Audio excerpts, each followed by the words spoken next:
네, 안녕하세요, 여러분. 오늘 굉장히 날씨가 좋았는데요. 과학과 예술을 융합하는 현장에 계신 여러분, 오늘 잘 즐기고 계신가요?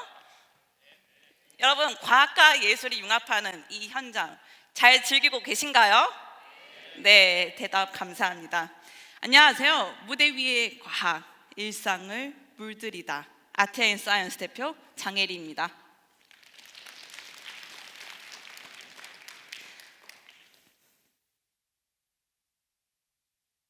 우리는 모두 과학의 시대를 살고 있습니다. 하지만 과학이라고 하는 단어를 들으면 왠지 낯설고 어렵고 나와는 조금 먼 이야기처럼 느껴지지 않으신가요? 네, 저 역시 그랬습니다. 저는 신약을 개발하던 연구원 시절 문득 이런 생각이 들었었는데요. 정작 제대로 알아야 할 과학이 대중들에게는 굉장히 어렵게만 느껴지겠다. 그리고 또 막연하게 두려워 느껴지진 않을까 하는 이런 고민이 있었습니다. 과학은 분명 우리의 삶을 바꾸는 힘인데 언젠가부터 사람들에게 멀게만 느껴졌습니다. 그러던 어느 날 저는 개그맨들의 공연 리허설을 보다가 이런 생각이 들었습니다. 과학이 무대 위로 올라가면 어떨까? 공연처럼 과학도 보고 듣고 느끼게 하면 사람들이 과학을 다시 좋아하지 않을까? 그 상상이 바로 무대 위의 과학, 일상을 물들이다. 아트앤사이언스의 시작이었습니다. 요즘 우리는 유튜브 강연이나 또 콘텐츠 통해서 과학을 손쉽게 접할 수 있습니다. 하지만 대부분 듣고 끝나는 거에 불과했는데요.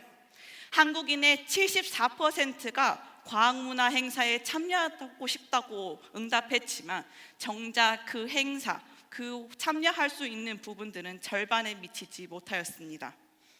왜 그랬을까요? 그것은 바로 과학이 지식 전달에 머물러 있었기 때문입니다. 머리로는 이해하지만 가슴으로는 남아있지 않은 것이죠.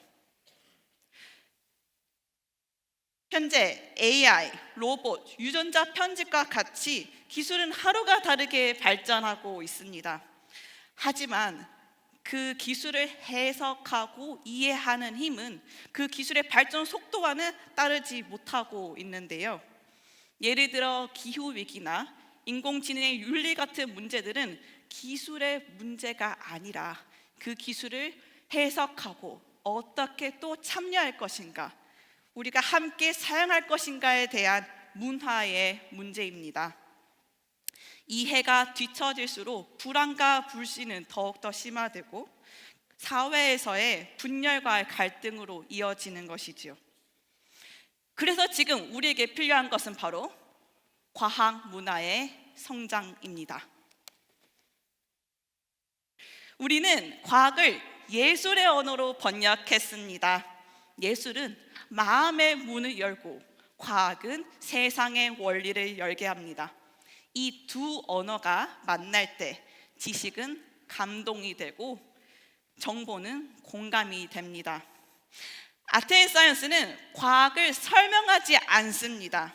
그 대신에 공연을처럼 보게 하고 듣게 하고 느끼게 합니다.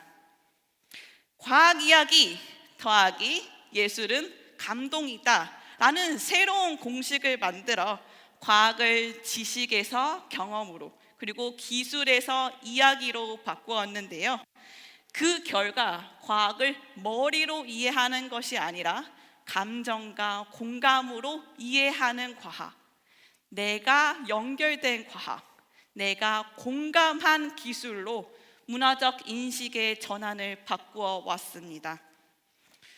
그 대표적인 사례가 바로 갈바니 전기로 통하였소입니다. 책 속의 전기가 무대에서 번쩍이는 소리로 그리고 감정으로 나타냈는데요. 영상으로 한번 만나보겠습니다.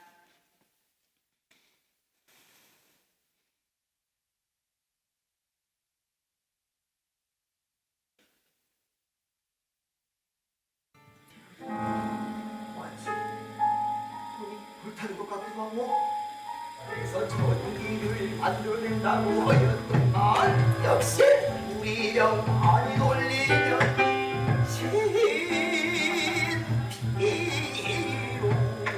빛이 만들어지는구나. 네, 영상 잘 봤는데요. 이렇게 판소리 공연을 보면은 저절로 얼씨구, 절씨구 하는 반응이 나올 것으로 예상했는데 여러분 다 같이 한번 해볼까요? 얼씨구 하면 절씨구 하겠습니다. 얼씨구! 네, 감사합니다. 18세기 과학자 루이지 갈바니가 개구리 뒷다리 실험을 하는 도중 생체 전기를 발견하는 순간 그가 느꼈던 도전과 회한 그리고 그 분노의 감정들을 모두 판소리의 신명과 전기 음악으로 표현했습니다. 이때 관객들은 전기의 원리를 눈으로 보고 갈바니의 열정을 가슴으로 느낄 수 있었는데요. 갈바니는 과학 소리극이라고 하는 공연으로 시작됐지만 현재 버스킹, 음반, 그리고 클래스와 같이 다양한 형태의 프로그램으로 확장되어 IP 자산으로 발전하고 있습니다. 앞서 말씀드린 것처럼 저희 아트앤사이언스는 과학을 문화로 전환하는 IP 기반의 기업입니다. 저희는 감동 있는 과학일을 뮤지컬과 같은 공연, 전시, 그리고 클래스와 같은 유튜브, 교구, 여행 이외에도 지금 화면에 보시는 것처럼 과학 뮤지컬, 과학 버스킹 투어, 축제, 과학 전시 토크, 과학 커뮤니케이터의 소통 행사까지 이렇게 다양한 형태로 유통시킵니다. 보시는 것처럼 이건 단순한 프로그램이 아닙니다. 저희가 궁극적으로 추구하는 것은 지속 가능한 자산, 다시 말해 지식이 아닌 IP로서의 수익을 만들어내는 장기적인 구조입니다. 이 모델은 공공기관 그리고 교육기관, 요즘에는 또 기업들의 CSR 수요가 많잖아요. 이렇게 모두가 합해서 시너지 효과를 나타낼 수 있다는 것이 저희의 강점입니다. 현재 저희는 과학융합 콘텐츠를 제작하는 것뿐만 아니라 기관과 매칭해주는 플랫폼을 운영하고 있어 B2B 그리고 B2G에서도 저희는 중앙 허브로 성장하고 있다는 점을 다시 한번 더 말씀드리고 싶습니다. 국내의 과학문화 시장은 공공 그리고 교육문화의 예산만 연간 3천억 원입니다. 하지만 여전히 많은 콘텐츠들이 지식을 전달하는 교육 중심으로만 이루어져 있는데요. 저희 아트앤사이언스는 감정과 공감을 기반으로 하는 융합형 IP로 공공에서 민간 그리고 산업으로까지 확장 가능한 차별화된 영역을 가지고 있습니다. 현재 국립과학관 교육청과 협업하여 누적 관객 1000명 그리고 5점 만점의 평균 만족도 4.5점, 재계약률은 80%로 높은 수치를 기록했는데요. 창업 5개월 만에 매출 7천만 원을 달성하였고 또 지금 보시는 것과 같이 남녀노소 좋은 후기를 남겨주셨습니다. 네, 이 반응에 힘입어 저희는 지금 환경과학 뮤지컬을 제작하였고 무려 5억 원에 해당하는 유치의 투자에 성공하였습니다. 네, 저희는 향후 3년 내 30억 원의 매출을 목표로 1년 차에는 20개 기관에 보급하겠고 3년 차에는 해외 과학축제에서 인사드리겠습니다. 또 5년 차인 2030년도에는 K-사이언스 아트로 글로벌 브랜드가 되어 있을 겁니다. 5년 뒤에 저희를 기대해 주실 거죠, 여러분? 네, 감사합니다. 저는 그동안 과학기술정보통신부 장관 위쳐 과학커뮤니케이로 7년간 과학융합 콘텐츠를 기획하고 제작해 왔습니다. 저희 팀은 과학소설 전문 작가 그리고 음악감독, 무대 연출가 등 각 분야의 전문가들로 구성되어 있는데요. 저와 김진성 작가님은 화려한 수상 이력을 보유하고 계시고 또 이빈나 음악 감독님께서는 다양한 뮤지컬과 공연에서 탄탄한 경력을 보유하고 계십니다. 이렇게 저희가 만든 공연 한 편 그리고 체험 한 번에는 누군가의 꿈이 함께합니다. 나도 과학자가 될 수 있을까? 나도 세상을 바꾸는 이야기를 만들 수 있을까? 이 질문에 대한 해답으로 과학으로 세상을 더 상상하게, 이롭게 상상하고 예술로서 따뜻하게 행동하는 것, 그것이 바로 우리가 믿는 변화의 시작입니다. 무대 위의 과학, 일상을 물들이다. 아트앤사이언스 대표 장혜리였습니다. 감사합니다.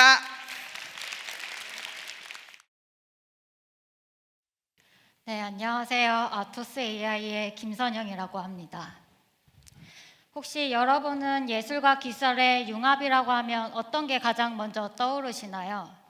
AI를 활용한 예술, 미디어 아트, 혹은 로봇 퍼포먼스, 혹은 창의력을 도와주는 도구들? 아토스 AI는 조금 다르게 생각했습니다.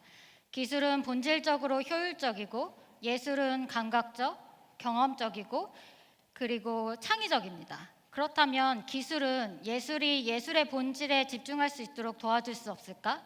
예술은 예술답게, 기술은 기술답게 그 접점을 찾는 것이 아토스 AI의 출발이었습니다.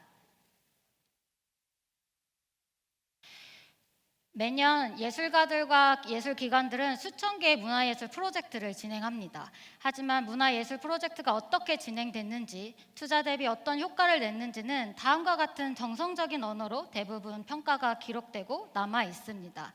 하지만 이런 언어들은 예술의 가치를 얘기해 주기는 하지만 예술에 투자하는 다른 산업군들, 특히 투자자들에게는 잘 설득되지 않는 언어입니다. 이런 언어들에는 단순 나열한 통계나 말하려고 하는 명확한 분석 시스템이 빠져 있습니다. 정확하게 투자 대비 어떤 효과가 났는지, 문화예술 프로젝트를 통해서 이루고자 하는 목표가 명확하게 이루어졌는지 사실상 명확하게 얘기해주고 있지 않습니다. 저희는 이 문제점을 공통의 언어로 얘기할 수 있는 지표가 부재하다라는 점에서 찾았습니다.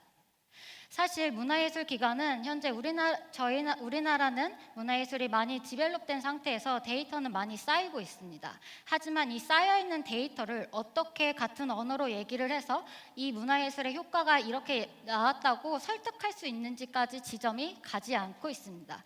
저희는 이 많이 쌓여있는 데이터를 분석하고 효율적으로 할 수 있는 부분이 표준 지표가 필요하다고 생각했습니다.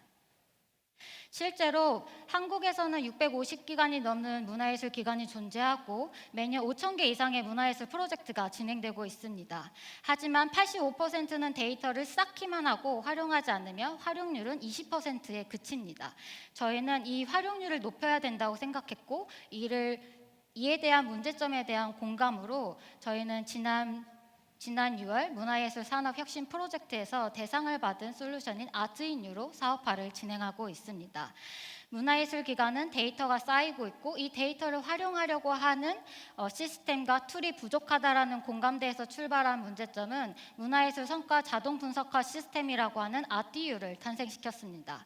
아티유는 문화예술 프로젝트를 데이터를 자동으로 수집하고 저희가 개발하고 있는 지표를 통해서 정량적인 언어로 번역하게 됩니다. 저희는 200개의 지표를 개발하고 있고 문화예술 프로젝트 같은 경우에는 특히나 예산을 잘 썼다, 효율화뿐만이 아니라 지역 활성화, 주민 참여를 높이거나 아니면 신진작가를 선보이거나 다양한 KPI가 존재합니다. 이 KPI에 맞게 저희의 200개가 넘는 지표를 자동 조절하게 되고 그거에 따른 성과 보고를 자동으로 나오게 되는 시스템이라고 보시면 됩니다.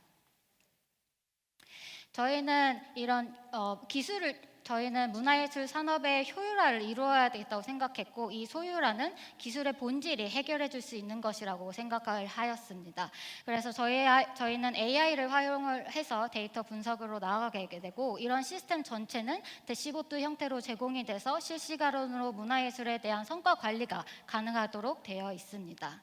저희 MVP를 보시면 첫 번째 화면 같은 경우는 문화예술 프로젝트가 일어난 시점을 기점으로 해서 전과 후의 데이터를 비교하게 되고 지역 활성화가 상권 활성화가 어느 정도 되는지 지표로 나타나게 됩니다. 이 시스템 전체 안에는 다른 문화예술 프로젝트 같은 경우 어떻게 이루어졌는지 또 새로 기획하려는 문화예술 프로젝트들이 다른 프로젝트에 비해 어떤 강점을 갖는지 AI로 자동 분석하게 됩니다. 이런 시스템 자체는 다음과 같은 SaaS 형태로 결국 기관에 도입이 되고 이 SaaS를 통해서 자동화가 이루어지면 효율성을 달성할 수 있을 것이라고 보고 있습니다. 저희는 이 SaaS 시스템을 통해 데이터베이스화를 이루려고 하고 있고 각 기관별로 기관 성과 보고에 맞는 포맷으로 자동 산출이 되게 됩니다. 사실 이런 문화예술을 정량적인 언어로 표현하려는 노력들은 사실 학계에서는 20년 전, 10년 전부터 많은 논문이 쏟아져 나와 있고 글로벌로 봤을 때는 올해 유네스코에서 인텐저블한 것들을 어떻게 텐저블한 가치로 전환시킬 수 있을까에 대한 프레임워크를 가이드라인을 제시를 했습니다. 이런 세계적인 흐름에서 각 국가별로 기술을 도입하려는 프로젝트들이 진행하고 있고 산업적으로 봤을 때 문화예술뿐만이 아니라 사실 다른 산업군에서는 스타트업에서 시작된 표준화 기능이 표준화로 자리 잡는 선례를 찾을 수 있습니다. 특히나 피치북 같은 경우에는 스타트업 업계에서 투자를 하려고 할 때 찾아보게 되는 정례화된 자료 수준으로 넘어갔을 정도로 저희는 이런 다른 산업의 선례를 따라서 문화예술도 효율화할 수 있다고 보고 있습니다. 저희는 이런 문화예술 시장 쪽에서도 데이터와 ROI 시장이 가능한 걸 국내에서 1,200억 정도로 보고 있고 거기에 10%를 저희 단기간 내 목표 시장으로 잡고 있습니다. 그 다음으로는 중동을 보고 있고 글로벌로는 ROI 시장 자체를 9조 원 정도로 보고 있고 그중 10%를 저희 목표 시장으로 잡고 있습니다. 저희는 처음에는 당연히 프로젝트 건별로 이제 컨설팅 형식으로 보고서를 제공하게 되는 데이터 분석으로 다가가게 되겠지만 결국 사스 시스템을 도입을 통해서 사스 구독형 레비뉴가 가장 큰 포션을 차지할 수 있도록 구성되어 있습니다. 또한 문화예술 데이터가 쌓인다는 것은 문화예술 데이터를 활용한 많은 부가가치 서비스가 가능할 것으로 보고 있습니다. 저희는 국내를 넘어 중동을 다음 시장으로 잡았는데요. 중동 같은 경우에는 현재 비전 2030 아래 국가적으로 문화예술에 대한 막대한 투자가 이루어지고 이슬람이란 명확한 문화적 헤리티지를 이제 디지털화하려는 니즈가 강력합니다. 저희는 거기에 저희 문화예술을 정량화하고 시스템화하는 기술을 도입함으로써 문화예술 시장을 이제 막 확장해 나가고 있는 중동의 엔트리 시장에 진입할 수 있다고 보고 있습니다. 저희는 내년에 같은 경우에는 문체부에서 처음으로 문화예술 독자 펀드가 추진되고 있습니다. 이 펀드의 목적은 문화예술의 특수성을 반영할 수 있는 창의적이고 문화예술만이 가지고 있는 가치를 조금 더 집중할 수 있는 쪽으로 투자를 하려고 하고 있고 이 투자를 운영하는 데 있어서 저희는 금융 언어로 번역할 수 있는 저희 지표가 활용될 수 있다고 보고 있습니다. 때문에 현재 SI급으로 금융권과의 투자를 논의하고 있는데요. 금융권에서는 그동안 문화예술을 금융권 안으로 들여올 데이터가 없었습니다. 금융권의 데이터, 문화예술인들을 어떻게 금융권으로 흡수해서 금융권으로 할 수 있지 언어 자체가 없었는데 저희 지표가 그 언어를 대신해 줄 수 있을 것이라고 생각하고 있습니다. 실제로 얼마 전 통계를 보면 문화예술인들은 제1금융권에서 대출 승인을 받는 비율이 15% 정도밖에 되지 않습니다. 50% 이상은 거절을 당하고 30% 이상은 이미 포기를 합니다. 이것이 문화예술을 말해줄 수 있는 숫자, 정량화 표현이 없기 때문이라고 보고 있고 지금 금융사와 그 부분을 넓혀갈 수 있는 비정형 데이터에 대한 논의를 하고 있습니다. 저희는 이런 문화예술 데이터 허브를 통해서 결국 문화예술을 다른 산업에게 좀 더 효과적으로 얘기하고 문화예술이 각 기관별로 다르게 쌓고 있는 데이터들을 통일한 된 지표로 얘기해 줌으로써 문화예술이 조금 더 효율적으로 얘기해 줄 수 있는 방향성으로 나아가려고 하고 있습니다. 저희는 예술을 평가하려고 하는 게 아니라 예술을 둘러싼 예술 산업이 효율화된다면 예술은 본질적인 가치에 조금 더 집중할 수 있고 예술이 더 자유로워질 수 있다고 생각을 하고 있습니다. 저희는 AI for Art, Art for All이라는 슬로건 아래 예술이 예술답도록 하는 방향성으로 기술을 활용하고 있습니다. 감사합니다.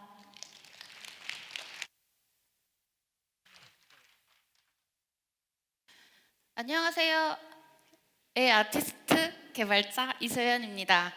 여러분, 만약에 원하는 공간에 3D 작품을 만들고 감상할 수 있다면 어떨까요? 오늘 그 경험의 시작을 보여드리겠습니다. 예술은 기술과 함께 발전해 왔습니다. 하지만 3D 작품의 창작과 감상은 고가의 장비가 필요하거나 모델링과 같은 어려운 기술이 필요하기도 하죠. 또한 전시를 하더라도 결국엔 평면적인 감상에 그치게 됩니다. 이러한 한계를 넘어서기 위해 저희는 A 아티스트를 만들었습니다. 저희 A 아티스트는 가지고 계신 스마트폰으로 AR 기반의 3D 작품을 만들고 QR코드로 손쉽게 공유하며 언제 어디서든 간편하게 작품을 감상할 수 있습니다. 저희 플랫폼이 목표하는 시장은 이미 빠르게 성장하고 있습니다. 디지털 아트 시장만 약 7조를 넘어섰고 AR, 모바일 컨텐츠 시장도 역시 꾸준히 발전하고 있습니다. 또한 저희의 초기 목표는 약 1조 원 규모의 AR 미디어 아트 전시 시장에서의 0.5%를 점유하는 것입니다. 앞으로 다양한 하드웨어가 나오면서 AR 생태계가 확대됨에 따라 저희도 자연스럽게 상위 시장으로 발전할 수 있을 것이라 예상합니다.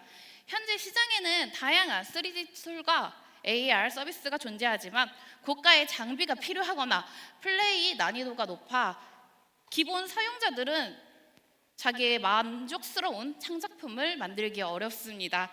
그래서 저희는 누구나 바로 공간의 작품을 만들고 쉽게 공유할 수 있는 차별점을 지닌 플랫폼을 만들었습니다.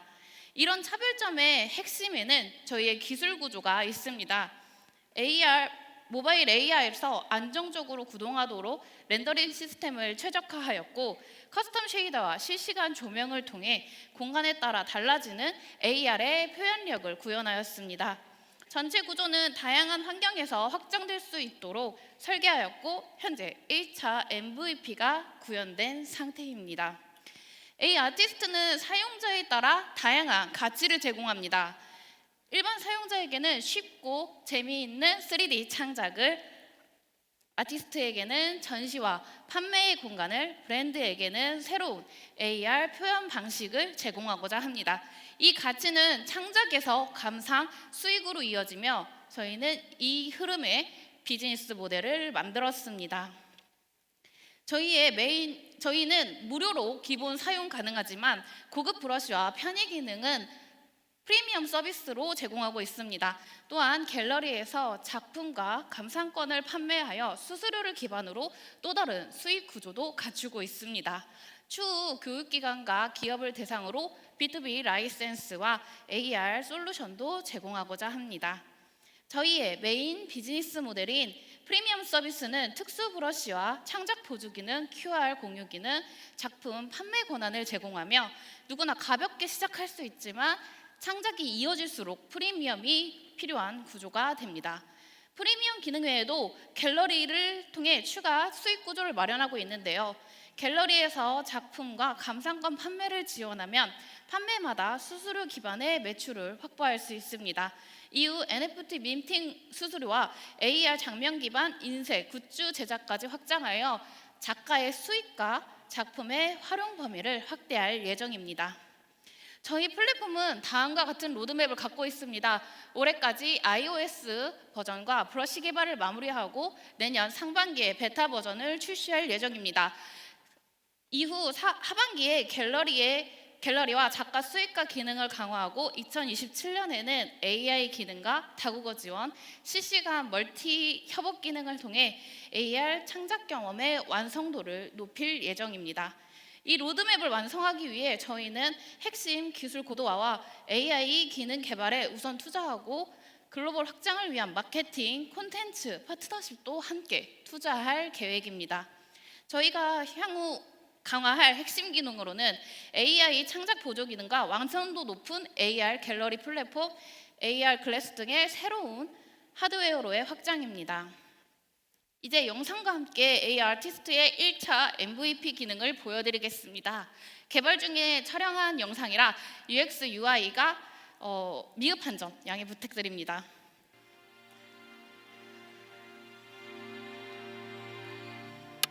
저희의 인트로 화면입니다. 새 스케치를 누르면 바로 작업을 시작할 수 있습니다. 바둑과 면 등의 면 인지를 켜거나 끌 수 있습니다.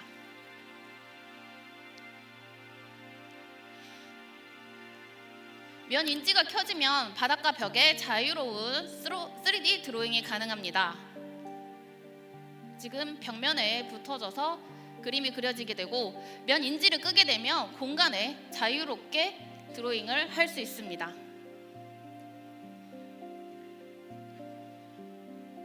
왼쪽 아래 에어는 공간을 인지하고 그림을 그릴 수 있으며,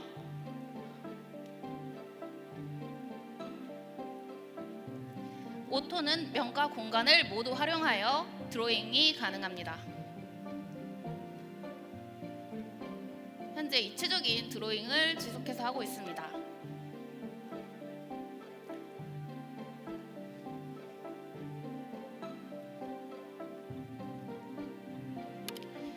저희의 미러 툴입니다. 프리미엄 기능 중에 가장 먼저 완성된 도구입니다. 지정된 공간을 여러 영역으로 나누거나 대칭적, 반복적인 패턴을 손쉽게 그릴 수 있습니다. 현재 축은 아래쪽 슬라이더로 작동하게 되어 있습니다. 면을 분할하여 그림을 그리면 반복된 패턴을 그릴 수 있고, 브러쉬 중에 기본 브러쉬는 페더와 메탈릭 등을 넣어 두었습니다. 현재는 페더 브러쉬의 드로잉입니다. 이후 지금 메탈릭 브러쉬처럼 반짝이는 느낌을 주는 매트한 브러쉬입니다. 이후 톡스 브러쉬는 현재 계속 개발 진행 중에 있습니다. 브러쉬들은 모두 색상과 알파 값이 조정 가능하며, 아래쪽 툴바에서 바로바로 선택하여 사용할 수 있습니다. 지금 보시는 브러쉬들은 현재 개발된 특수 브러쉬들입니다.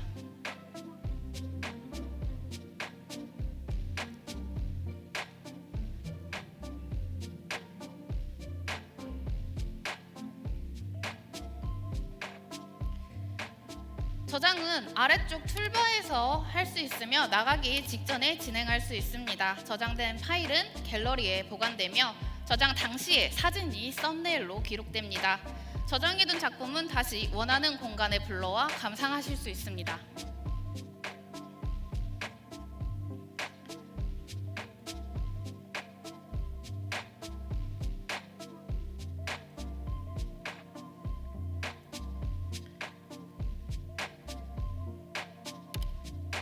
저희 공유는 갤러리에서 설정할 수 있으며, 공유 방식과 권한을 설정해 QR로 바로 배포할 수 있습니다.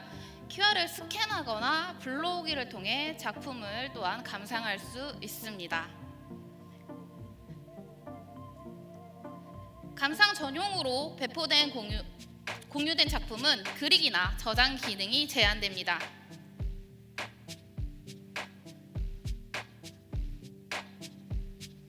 마지막으로 앱 뷰어 기능입니다. QR코드를 스캔하면 앱 설치 없이 브라우저에서 바로 3D 작품을 감상할 수 있고, 현재 웹과 앱을 자연스럽게 연결하는 개발을 진행 중에 있습니다. 이렇게 1차 MVP 핵심 기능들을 영상으로 함께 감상하셨습니다. 지금 보신 핵심 기능들은 지금 제가 기획하고 개발한 부분들입니다. 저는 10년간 3D 아트웍을 하면서 원하는 플랫폼을 만들기 위해 개발을 시작하였습니다. 개발 기간이 그렇게 길진 않지만 단연간 이제 경진대회에서 수상을 하면서 경력을 쌓고, 현재는 이러한 플랫폼을 스스로 만들 수 있을 정도로 성장하였습니다. 그 외에 AI, 백엔드, XR 개발자분들과의 협업 네트워크도 가지고 있습니다. 공간을 캔버스로, 상상을 현실로, AI 아티스트는 그 누구나 3D 작품을 만들고 모든 공간이 예술이 되는 세상을 준비하고 있습니다. 감사합니다.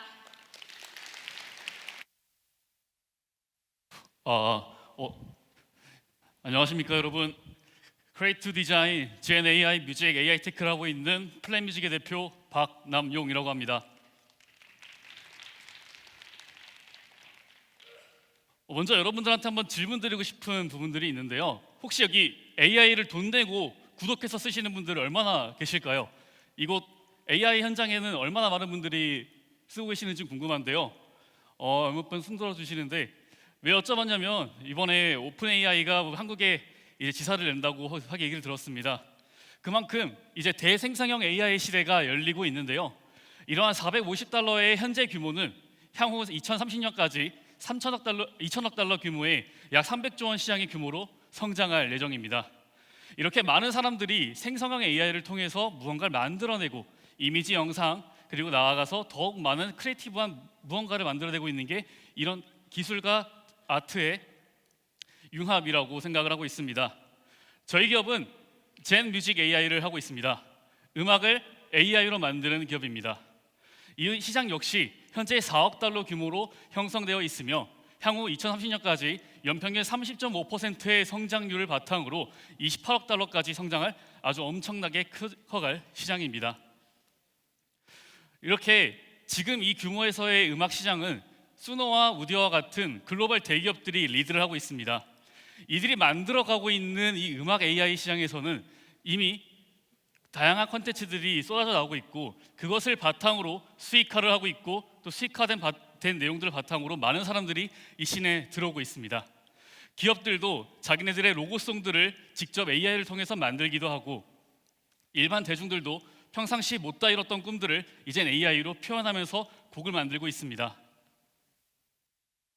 이러한 AI의 구조는 간단하게 말하자면 텍스트를 뮤직으로 만드는 텍스트 투 뮤직 기술을 바탕으로 하고 있습니다. 지금 이렇게 공개되어 있는 수노와 우디오 같은 경우에는 모두 공통적으로 블랙박스 존이라고 하는 형태를 가지고 있습니다. 이 블랙박스 존, 간단히 말해서 우리가 텍스트를 넣었을 때 AI가 어떠한 연산을 통해서 만들어내는 이 결과물을 사람들이 확인할 수 없고 어떻게 제작되고 있는지에 대한 모습들을 확인할 수 없는 이 구간, 이것을 블랙박스 존이라고 부르는데요. 우리는 이 블랙박스 존을 사람들은 통제를 할 수 없는 게 지금 현재의 실태입니다. 아무리 시간이 지나더라도 이 블랙박스 존은 점점 해소하기 힘들어질 것입니다. 하지만 저희는 이 블랙박스 존이 가지고 있는 문제들을 다른 AI 모델을 통해서 해결하고자 새로운 모델을 개발하였습니다. 저희들은 기존의 트랜스포머 기반의 생성형 음악 AI가 아닌 스테이블 디퓨전이라고 하는 이미지 생성, 영상 생성 모델을 바탕으로 한 음악 생성 모델을 개발하였습니다. 이를 통해서 우리들은 수노와 우디오와 같은 글로벌 음악 대기업들이 하고 있지 않은 다양한 접근 방식들을 도입할 수 있었는데요. 먼저 곡의 시간을 직접 정할 수 있습니다. 뿐만 아니라 곡의 흐름, 구조, 리듬, 그리고 가사 싱크와 후반부 마무리와 같은 여러 다양한 요소들을 이제 유저가 제어할 수 있게 됩니다. 이렇게 유저가 직접 제어할 수 있게 되는 AI인 경우 참 그저 사람들이 받아보는 랜덤 박스에서 받아보는 AI 결과물이 아니라 사람들이 직접 의도를 가지고 투영시킬 수 있다는 장점과 창의성을 보완할 수 있게 됩니다. 또한 기존 이 스테이블 디퓨전이라고 하는 생태계를 그대로 합칠 수 있기 때문에 외부 입력에 대한 확장성까지 가지고 있습니다. 카메라, 마이크, 센서 데이터와 같은 외부의 데이터들이 이제 음악과 연결되는 모습을 보여줄 수 있습니다. 예시를 들어보겠습니다. 한 매장에 사람들이 아주 적게 있습니다. 이럴 때는 어떤 음악이 생성되어야 될까요? 조용하고 차분한 음악. 그런 음악을 만들기 위해서는 유저가 직접 프롬프팅을 조절할 수 있습니다. AI한테 명령을 하는 것이 아닌 AI가 가지고 있는 고유의 파라미터 값들을 유저가 직접 수정하면서 음악 개입에 있어 보다 유저의 개성과 창의성을 반영할 수 있는 부분이 되겠습니다. 반대로 이러한 이미지 데이터, 영상 데이터가 아니라 사람들의 바이오, 신체 데이터, 생체 데이터와 같은 민감한 데이터를 바탕으로도 사람들은 그것에 맞는 퍼스널한 음악을 만들어낼 수 있는 기관을 가지게 됩니다. 저희가 컴피 UI로 구조화시킨 스테이블 디퓨전 모델의 저희 AI 모델의 음악을 들려드리도록 하겠습니다.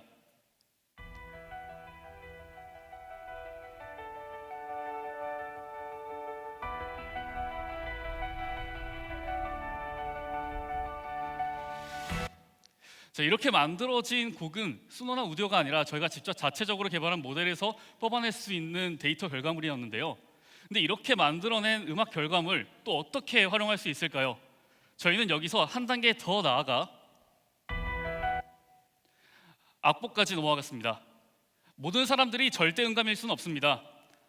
그렇기 때문에 악보를 만드는 작업, 소리를 따고 그걸 구조화시키는 작업들은 누군가 특정한 전문가들의 도움을 받아야만 했습니다. 하지만 저희들은 AI로 만든 곡을 이제는 악보로까지 만들 수 있도록 제너레이션하였습니다.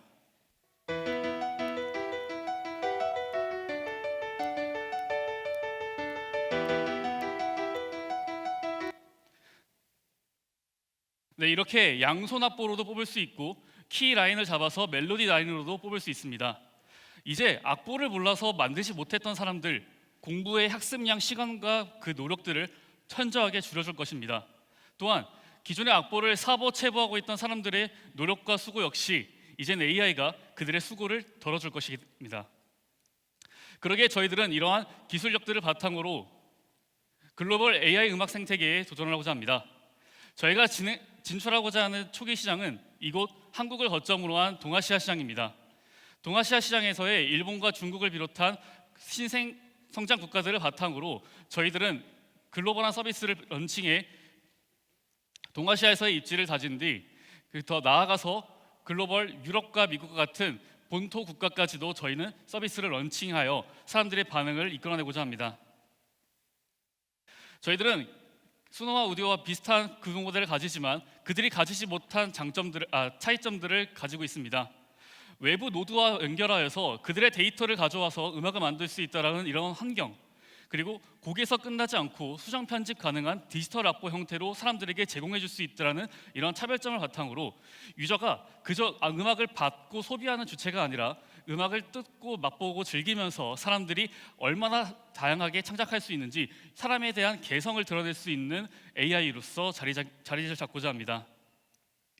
그렇게 저희들은 이 스테이블 디퓨전이라고 하는 모델의 생태계 안에서 컴피 UI, 로라 모델과 같은 여러 모델들과 함께 확장하여 서비스에 녹여낼 수 있다는 장점이 있습니다. 단순히 텍스트를 입력하는 것뿐만 아니라 우리 오프라인 환경, 우리가 살아가고 있는 이곳에서의 데이터들과 함께 음악을 만들어낼 수 있다는 이런 파이프라인을 구축하는 것이 독창적이라 할 수 있겠고요. 그리고 이 과정에서 만들어진 음악들을 AI를 통해 악보를 만들고 또 유저가 그 과정들을 제어하면서 본인의 의사대로 만들어낼 수 있는 특장점을 가지고 있습니다. 저희들은 현재 AI 모델 개발과 교육 서비스를 통해서 지금까지 성장을 해왔습니다. 그리고 지금 보여드리고 있는 이 생성형 모델 AI를 바탕으로 저희는 글로벌 진출을 목표로 하고 있는데요. 이러기 위해서는 저희들에게서 꼭 필요한 부분인 투자 유치와 자금 조달이 필요합니다. 저희가 이 부분을 유치하기 위해서 서비스를 오픈하기 위해서 저희가 맨몸으로 오픈을 하려고 견적을 내보았는데 수노와 우디와 같은 글로벌 경쟁사에는 약간 못 미칠 정도의 규모가 되더라고요. 그러기에 저희들은 글로벌 서비스를 유치하기 위해 투자를 받고 글로벌로 서비스를 런칭해 사람들을 확보해 자리를 잡고자 합니다. 저희는 창작과 제작에서 멈추지 않습니다. 저희가 하고 있는 교육 서비스 어플을 통해서 음악을 창작하고 악보로 만든 뒤 그 악보를 바탕으로 음악 교육까지 할 수 있는 생태계, 하나의 음악 에코시스템을 만들어가고자 하는 게 저희 기업의 비전입니다. 저희 기업의 비전은 플레이 퓨처라고 하는 미래를 연주하는 기업들입니다. 음악 학습자였던 프로덕션 출신의 대표인 저와 음악의 교육자였던 CTO와 함께 저희들은 음악을 사람들의 시선과 눈높이에서 필요한 기술들을 개발하여 문제를 해결하고 있습니다. 또한 카이스트 출신의 CSO와 함께 이 기술들이 시장에 핏하게 들어갈 수 있는 부분들을 매칭하여 저희는 작년 법인 설립 이후 지원 사업들을 통과하며 성장을 해가고 있는 기업 플랜뮤직입니다. 네, 이상 발표 마치도록 하겠습니다. 감사합니다. 안녕하세요. 헤리티지랩 예비 창업자 김태리입니다. 반갑습니다. 현재 위스콘신 주립대 3학년이며 19살 때부터 컨텐츠 개발 업계에서 근무를 시작해서 약 2년간 실무 경험을 쌓았습니다. 유니티, 얼리얼 엔진 등 다양한 게임 엔진을 다뤄본 경험이 있으며 최근엔 로코코 및 무브 AI 같은 저가형 모션 캡처 솔루션에서 최적의 퍼포먼스를 끌어내는 방법을 연구하고 있습니다. 간단하게 헤리티지 랩에 대해서 소개를 드리겠습니다. 헤리티지 랩은 한국 전통 무용을 디지털 모션 데이터로 아카이브하고 글로벌로 유통하는 프로젝트입니다.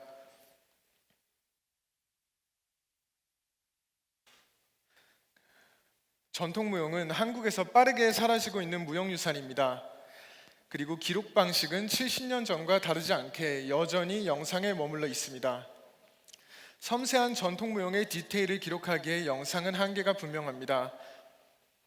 보시는 바와 같이 한국 무용의 경우 긴 소매와 옷가지 때문에 정확한 동작이 영상에서는 잘 기록되지 않는 모습을 보실 수 있습니다. 또 이와 동시에 전통 무용가는 수요 구조가 거의 없고 저변 산업과 플랫폼도 부족합니다. 디지털 콘텐츠 시장에서 활용되는 사례를 찾기도 어렵습니다. 하지만 지금은 오히려 기회일 수 있습니다. K컬처는 지금 전 세계적으로 가장 주목받고 있으며 K-팝 데몬헌터스, 프로젝트 탈, 우치 더 워페어러 등 한국을 배경으로 한 동양품 판타지 게임 시장, 게임 애니메이션 시장도 크게 성장하고 있습니다. 잠시 글로벌 디지털 에셋 시장 현황 보시겠습니다. 일단 유니티 에셋 스토어 12,000 창작자를 가지고 있고요. 그리고 월 430만 월간 방문자를 가지고 있으며 전체 디지털 자산의 수는 약 11만 2,405개입니다. 그리고 얼리얼 엔진의 팹 1만 5천에서 2만의 창작자를 가지고 있으며 470만 월간 방문자, 전체 디지털 자산의 숫자는 약 250만 개입니다. 그리고 CG 트레이더 1만 5천에서 2만 창작자를 가지고 있으며 517만 월간 방문자, 전체 디지털 자산의 수는 약 263만 개입니다. 이 세 개의 시장의 공통점을 한번 알아보겠습니다. 연 매출 750만 달러 이상이고요. 1만 명 이상의 창작자를 가지고 있고 10만 개 이상의 디지털 자산, 그리고 400만 명 이상의 월간 방문자를 가지고 있습니다. 하지만 가장 중요한 건 한국 전통 무용에 대한 애니메이션 데이터는 단 한 개도 가지고 있지 않습니다. 그래서 헤리티지 랩의 솔루션을 소개드리겠습니다. 헤리티지 랩은 한국 전통 무용을 광학 카메라를 통해 모션 캡처 기술로 정밀 기록하고 바로 사용 가능한 디지털 자산으로 전환해 영화, 애니메이션, 게임, 콘텐츠 크리에이터들에게 유통하는 플랫폼입니다. 그래서 예를 들면은 무용가별 브랜드 페이지를 구축하고 여기에 루프 모션, 클립 모션 등 다양한 방식으로 후처리를 맡은 애니메이션들을 업로드할 예정입니다. 그 후에 얼리얼의 메타휴먼 등을 통한 디지털 트윈을 제작하고 시그니처 프랍 등 예를 들면 이제 해당 무용가의 고유한 복장이나 이제 물건 같은 경우를 또 3D로 제작하여 데이터를 판매할 예정입니다. 또 이제 간단하게 저희가 사용할 예정인 옵티트랙 적외선 광학 카메라에 대한 설명을 드리자면요. 총 카메라 16대로 구성 시 8m, 8m, 3m의 캡처 범위를 가지며 최대 3인에 대해서 동시 캡처가 가능합니다. 그리고 0. 플러스 마이너스 0.15mm 정도의 오차를 가지고 있는데요. 이는 약 머리카락 1.5개 굵기 정도 되는 굵기입니다. 즉 옵티트랙을 사용하면서 정확성 그리고 예술성, 교육성 부분에서 다른 저가형 모션 캡처보다 훨씬 나은 결과를 가져올 수 있을 것입니다. 잠깐 모션 캡처 예시 영상을 한번 보시겠습니다. 지금 보시는 소프트웨어가 옵티트랙인데요.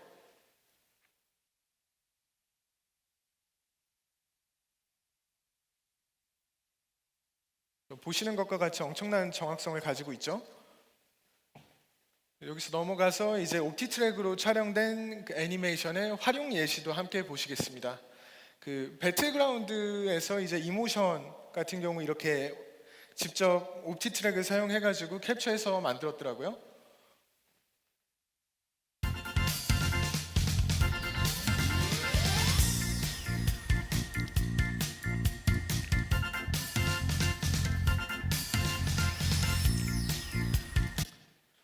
자, 이제 단기 수익 구조에 대해서 설명드리겠습니다. 일단 첫 번째로 글로벌 B2C를 진행할 예정인데요. 얼리언 마켓플레이스, 유니티 에셋 스토어, CG 트레이더, 터보 스퀴드 등 블렌더 킷을 포함해서 기존 에셋 스토어에서 즉시 판매 가능할 수 있도록 하겠습니다. 그 해당 이제 스토어들의 그 후처리된 애니메이션들을 업로드 시 즉시 매출로 전환이 가능하고요. 또한 디지털 에셋 시장 같은 경우에는 2020년부터 2025년까지 연평균 두 자릿수의 성장률을 가지고 있습니다. 2025년 시장 가치는 약 329억 9천만 달러로 추정됩니다. 그리고 또한 B2G 사업을 또 진행할 예정인데요. 박물관, 국악원, 무용원, 지자체 문화재단, 국악학교 등 다양한 공공기관에 이제 그 2차 창작된 가공물들을 또 판매할 예정인데요. 예를 들면 이제 그 한국 전통 무용을 그 보고 배울 수 있는 어플리케이션을 이제 오픈CV 기반으로 제작을 한다든지, 아니면 이제 콘텐츠, 미디어 아트 콘텐츠들을 제작해서 장기 수익을 또 확보할 예정입니다. 또 더 나아가서 그 자산 사용권 등급 제도를 도입할 예정인데요. 다양한 사업 목적 기반 계층형 라이선스를 확보하고 반복 수익 및 시장 확장성을 더 가져올 예정입니다. 또 두 번째로 공동 제작 IP 공유 구조를 통해서 모든 에셋을 공동 제작하고 수익을 쉐어하며 창작자 기관 플랫폼의 지속적인 참여를 도모할 예정입니다. 그리고 헤리티지 랩은 단순한 애니메이션을 판매하는 사이트가 아닌 문화예술 기반 디지털 자산의 IP 금융화 플랫폼이 되겠습니다. 또한 기술이 아닌 무용가의 브랜드 가치를 지키는 플랫폼이 되겠습니다.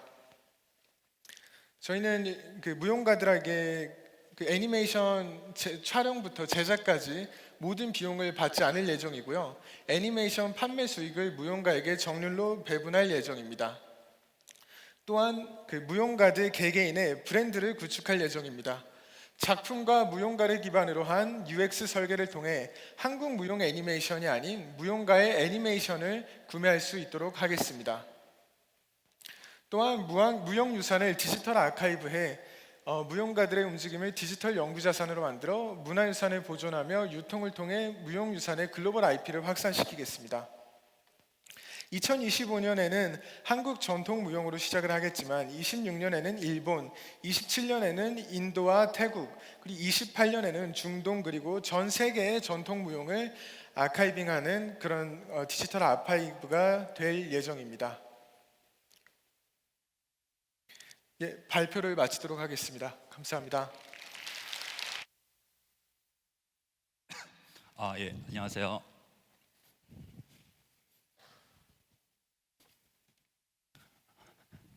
네, 드라마, 게임, 그리고 다양한 참여형 쇼폼 콘텐츠까지 모두 1분 안에 즐길 수 있는 쇼플렉스의 나영준 대표입니다.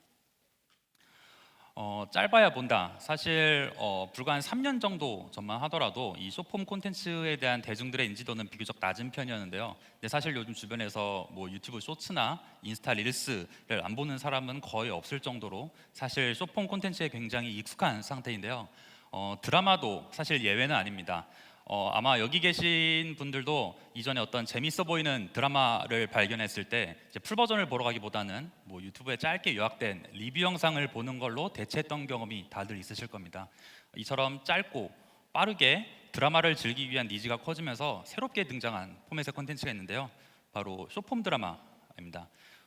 쇼폼 드라마는 사실 한 5년 정도 전에 중국에서 처음 제작이 되었고 이후 연평균 성장률이 200%가 넘는 정말 말 그대로 폭풍 성장을 하면서 작년 기준으로는 약 10조 원의 시장 규모를 형성하였습니다. 일반적인 드라마가 한 편이 약 60분 그리고 24부작 이제 이런 구조인 거에 반해 쇼폼 드라마는 한 편이 단 1분입니다. 하지만 이 1분 안에 많은 반전 그리고 계속해서 기승전결을 주어서 시청자들로 하여금 단 1분도 눈을 뗄 수 없게 만드는 그런 매력이 있는 포맷인데요. 이제 이러한 쇼폼 드라마의 시장성을 확인한 중국 기업들이 24년도부터는 글로벌 시장으로 이제 나아가기 시작했습니다. 그래서 글로벌 시장도 사실 보시는 것처럼 23년도에는 거의 존재하지 않던 시장이 불과 1년 만인 24년도 시장 규모가 약 50배 정도 성장하였고 올해는 약 50억 달러로 7조 원 규모의 시장으로 불과 2년 만에 빠르게 성장할 것으로 기대하고 있습니다. 국내 시장의 경우에도 사실 작년 상반기부터 이 시장이 알려지기 시작하였는데요. 글로벌 시장이나 중국 시장에 비해서는 아직까지는 비교적 더딘 성장률을 보여주고 있습니다.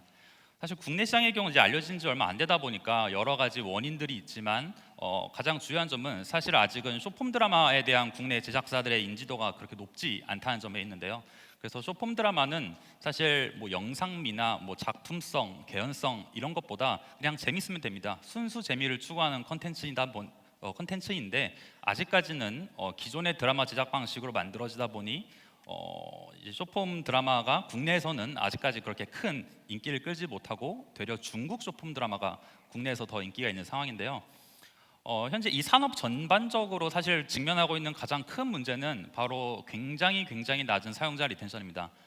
유명 플랫폼들조차 30일 평균 리텐션이 1%에서 4%, 정말 말 그대로 밑 빠진 독에 물 붓기 현상이 일어나고 있는데요. 쇼폼 드라마가 기존의 드라마와 가장 큰 차이점이 있는 것은 바로 IP성입니다. 쇼폼 드라마는 IP성이 아직까지 거의 없습니다.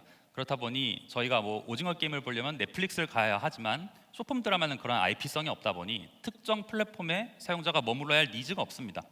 그렇다 보니 일반적으로 뭐 유튜브나 틱톡에서 광고를 보고 들어가서 시청하고 나오고 다시 들어가지 않습니다. 이제 이러한 문제점들이 가장 큰데요.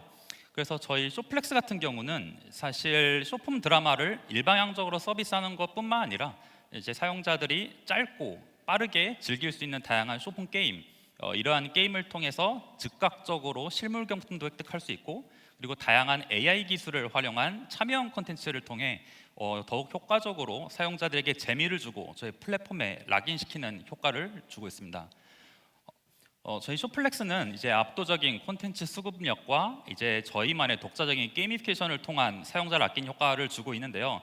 그 외에도 이제 내년도부터는 저희는 이제 AI 기술을 활용한 기존에 시도되지 않았던 다양한 포맷의 쇼폼 콘텐츠를 서비스해 나갈 예정입니다. 그 첫 번째는 바로 AI 쇼폼 애니메이션인데요. 저희 파트너사들이 보유하고 있는 다양한 웹툰 그리고 웹소설 IP를 기반으로 각색된 AI 쇼폼 애니메이션을 내년 상반기부터 서비스하려고 현재 제작하고 있습니다. 그 외에도 이제 다음 페이지에 보시면 여기 뭐 작게 보이긴 하지만 저기 위에 참여형 콘텐츠라고 보이는 것이 바로 리얼 연애 시뮬레이션 게임인데요.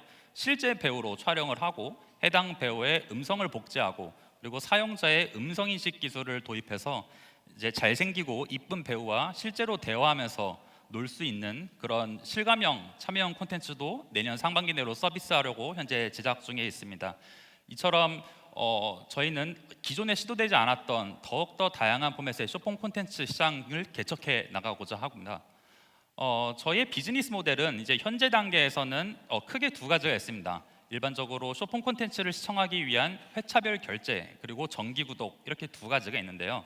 내년도 하반기부터는 저희도 저희 자체적인 오리지널 콘텐츠 그리고 뭐 쇼폼 PPL 드라마 이렇게 더욱 다양한 포맷이 생겨나면서 이후부터는 광고 수익이나 상품 판매 수수료 등 더욱 다양한 수익 모델이 생겨날 예정입니다. 현재 국내외적으로 다양한 이런 경쟁사들이 존재하는데요. 사실 잘하고 있는 것도 있고 비교적 부진한 플랫폼들도 있지만 이들 모두의 공통점은 모두 동일한 일방향적인 쇼폼 드라마 서비스만을 하고 있다는 점입니다. 저희 쇼플렉스는 저희만의 독자적이고 다양한 콘텐츠 전략 그리고 이제 보시다시피 경쟁력 있는 가격 정책 그리고 저희만의 다양한 사용자 락인 요소를 통해서 빠르게 성장해 나가고자 합니다.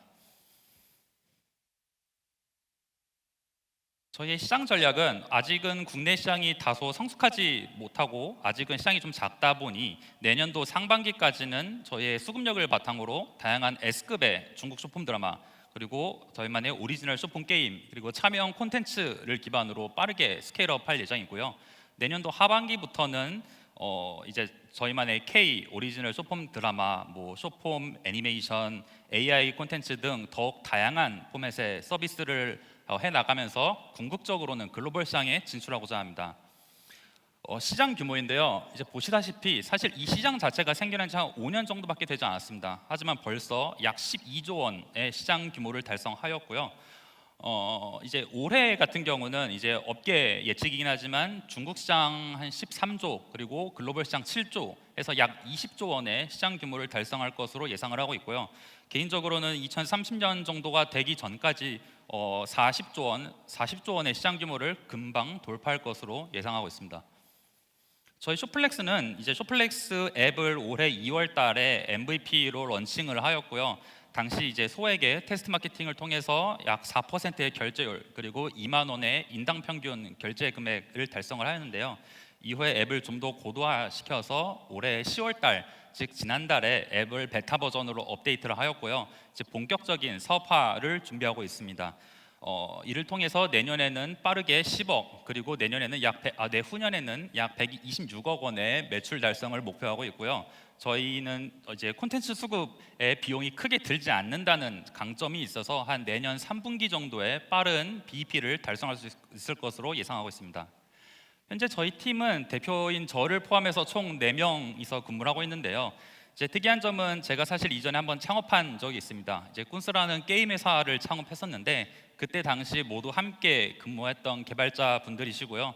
덕분에 다년간 호흡을 맞춰와서 현재 굉장히 순조롭게 개발을 진행하고 있고, 저 같은 경우는 사실 중국에서 오래 살고 졸업을 한 후에는 계속 사모펀드나 핀테크 같은 금융 쪽에 종사를 하였지만, 제가 제일 좋아하고 잘 알고 그리고 재능이 있다고 판단하는 엔터 산업에서 전 세계 사람들을 즐겁게 만들 수 있는 그런 글로벌 서비스를 만들기 위해 현재 쇼플렉스를 창업해서 운영하고 있습니다. 이거는 사실 저희의 포부이자 자신감인데요. 저희는 3년 이내로 국내 1등 그리고 10년 이내로 글로벌에서 1등을 하는 쇼폼 OTT 플랫폼이 될 예정입니다. 뒤쪽은 사실 어펜딕스이긴 한데요. 이제 뒤쪽에서 한 가지만 말씀드리면, 이제 저희가 AI 쇼폼 애니메이션 도입 같은 경우는 이제 내년 상반기부터 지금은 이미 제작을 하고 있고 내년 상반기부터 서비스를 할 이제 목표를 갖고 있는데요. 초반에는 저희 파트너사들이 보유하고 있는 이제 웹툰 웹소설 IP를 기반으로 간단하게 테스트 제작 및 서비스를 해 나갈 예정이고, 내후년부터는 이제 저희가 자체적인 IP를 기획하고 개발해서 저희만의 AI 쇼폼 애니메이션 IP를 제작해 나갈 예정입니다. 사실 영상 업계에 계신 분들이면 아시겠지만 아직까지 AI 영상 툴만을 활용해서 상업화가 가능한 수준의 AI 영상을 만드는 것은 아직은 좀 한계가 있습니다. 그래서 저희는 이제 기존의 웹툰 작화를 가지고 비교적 AI화 시키기 쉬운 그런 컨텐츠부터 시작을 해서 차례대로 단계적으로 밟아나가고자 하고 있습니다. 네, 여기까지입니다. 감사합니다. 안녕하세요. 저는 다학제적 연구와 작품 또 그리고 아케이브라고 하는 작은 기업을 운영하고 있는 작가 오주영이라고 합니다.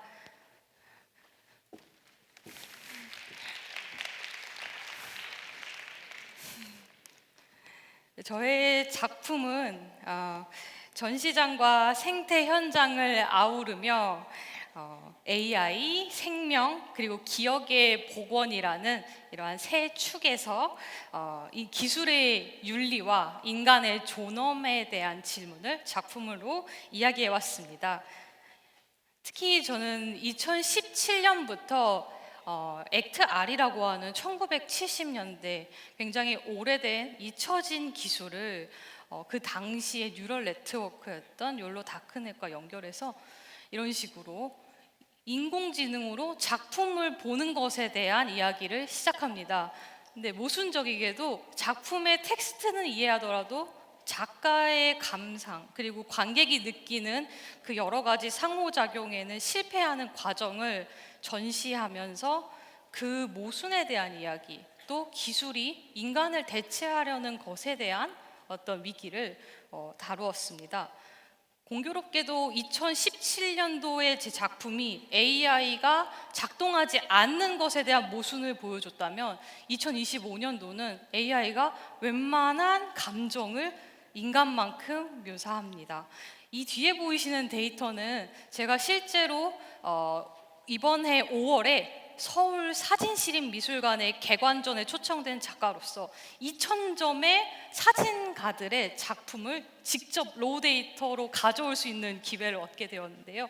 이때 제가 궁금했던 것은 AI라는 편견 없는 기술이 이 메스를 어떻게 이해하고 어떻게 다르게 볼까였습니다.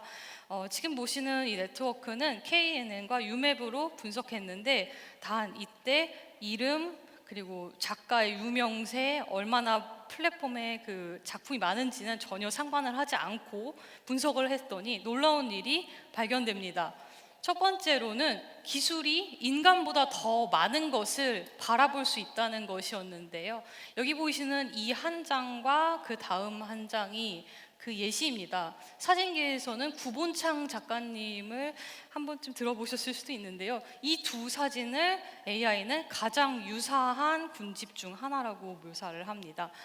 이렇게 좋은 발견도 있는 한편 한계도 있었는데요. 1970년대 학교를 그만두고 공장에서 이렇게 일을 하시던 여성 소녀들의 이제 사진을 복원하는 장면에서는 그녀들의 표정이 정말 흐름이 정말 아주 평온해 보이죠. 어떻게 보면 이게 복원이 맞는지 싶을 정도의 이야기입니다. 저는 이런 식으로 기술을 활용해서 사진 미술관에서 조금 재미있는 상상을 한 건데요.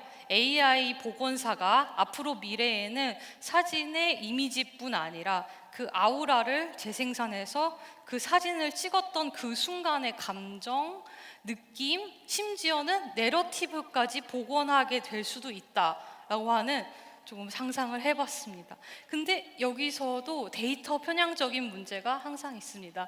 보시면 한국인이 라틴 계열의 사람이 된다던가, 보시면 한복이 저런 식으로 스웨터로 나와버리는 문제가 여전히 있습니다. 근데 또 어떤 부분은 굉장히 재미있게도 잘 복원됐죠. 그래서 이 전시가 굉장히 논란이었던 것은 마지막에 경로에 제 AI 비평가가 한 번 더 나오기 때문인데요. 관객들은 전시장을 이렇게 올라가서 소장품들 중에 내가 마음에 들고 어떤 이야기를 이미지로 만들 수 있는 3장을 선택을 해서요. 그걸 감상을 하고 갑니다. 그런데 여기에 빨간 버튼이 하나 있어요.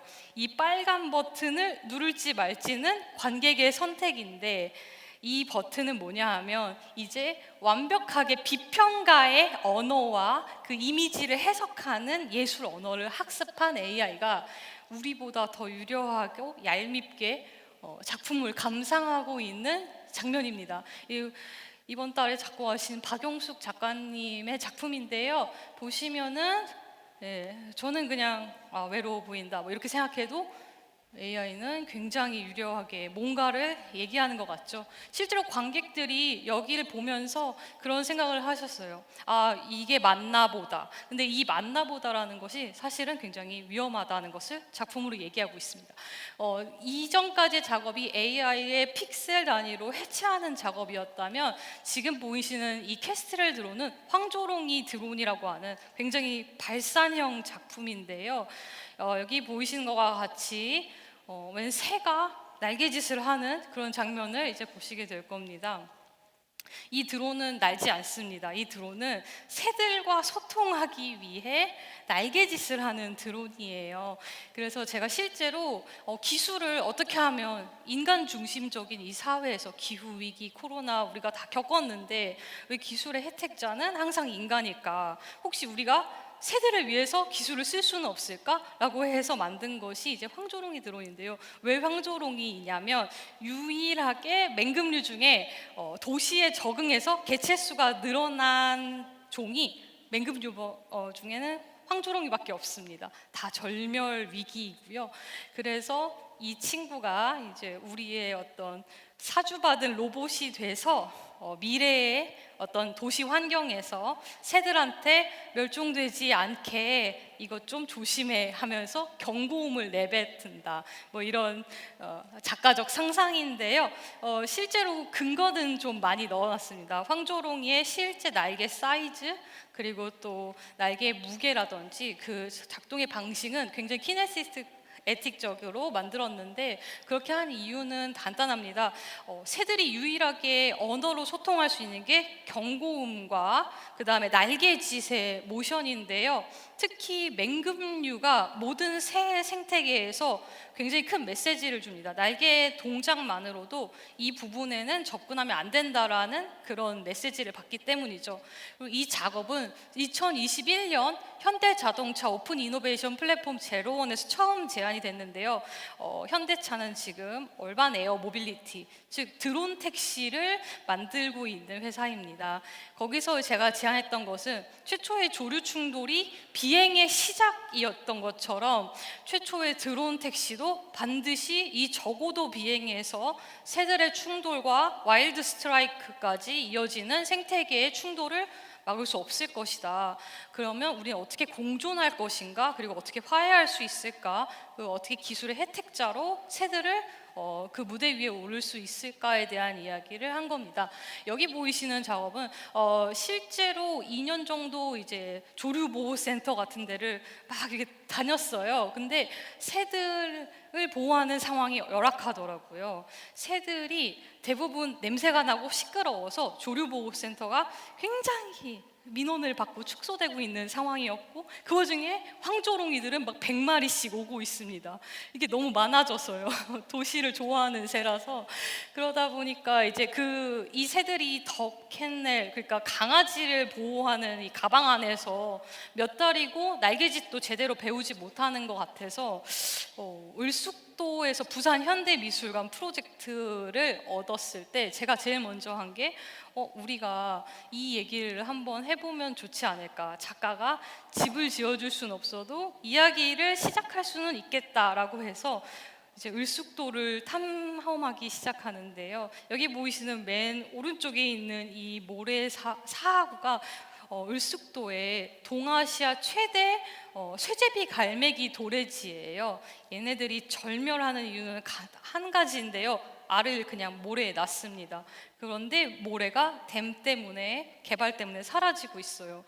그래서 우리는 이제 제가 만든 이 10m가 되는 인큐베이터 안에서 우리가 새들의 입장이 되어서 어떻게 이 환경을 역으로 체험해 볼 수 있을까? 그리고 그럴 때 어떻게 기술과 인간 그리고 어떤 도시 환경이 함께 공생하면서 새를 키울 수 있을까라는 지점을 역설적으로 한번 뒤집어 본 작업입니다. 그래서 이런 식으로 제가 개발한 작업들이 2023년도에는 시그래프 아트페이퍼에서 풀페이퍼로 억셉도 되었던 재미있는 경험이었습니다.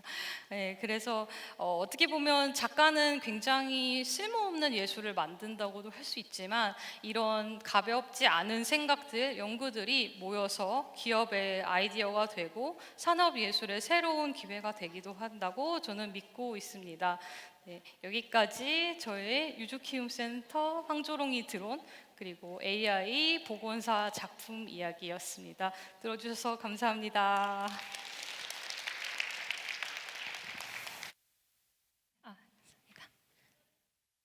네, 안녕하세요. AI 아티스트로 활동하고 있는 해더림 작가라고 합니다.